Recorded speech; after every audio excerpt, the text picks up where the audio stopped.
G'day, g'day. How you going? What do you know? They'll strike a light. G'day, g'day. And how you going? Just say g'day, g'day, g'day, and you'll be right.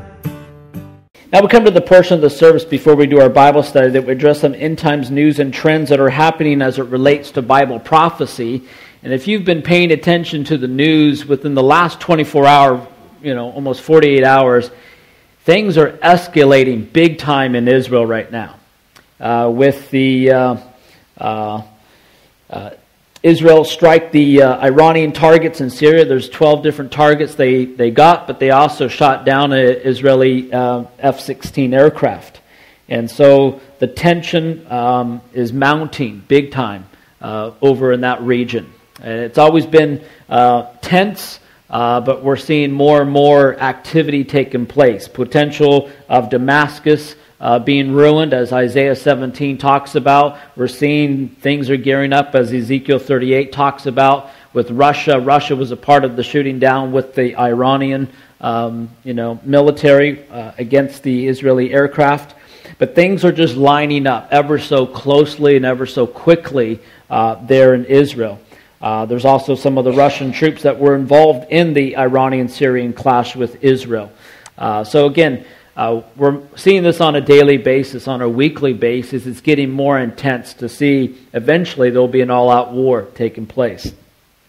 Also on the issue of Iran and really funding terrorism, which is kind of compounding, bringing more pieces to the Ezekiel 38 situation. The Obama era cash traced back to Iranian-backed terrorist group. We knew that this was going to take place with the money that Obama gave to the Iranians as part of the nuke deal. They gave them billions of dollars.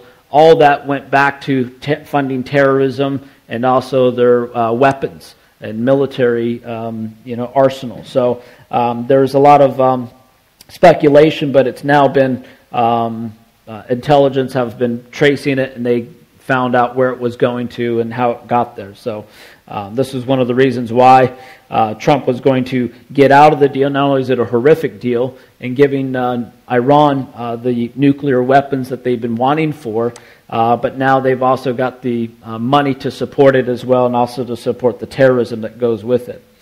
And then one last interesting piece of information, not surprising, but Pope Francis prays toward Mecca and states that Islam is a religion of peace and Europe should be open borders to Muslims. And again, we see the disaster that has happened all throughout Europe with this Islamic invasion.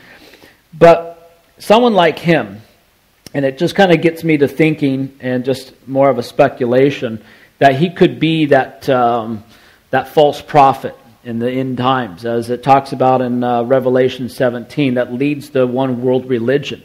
There's speculation that it could be Catholicism and Islam and perhaps some of the New Age movement together and a bunch of other, it's kind of like a Baha'i faith. If you don't know Baha'i faith, it's kind of a crock pot of buffet of all the different religions together, just trying to get the best of it, So it'd be interesting to see, and there's a lot of different, when you type in end times, one world religion, what it's going to be like, who's going to lead it. We don't know who, but this Pope has all the makings and characteristics of that. Not saying that he is, but he's got a lot of that push and that ideology of this one world religion.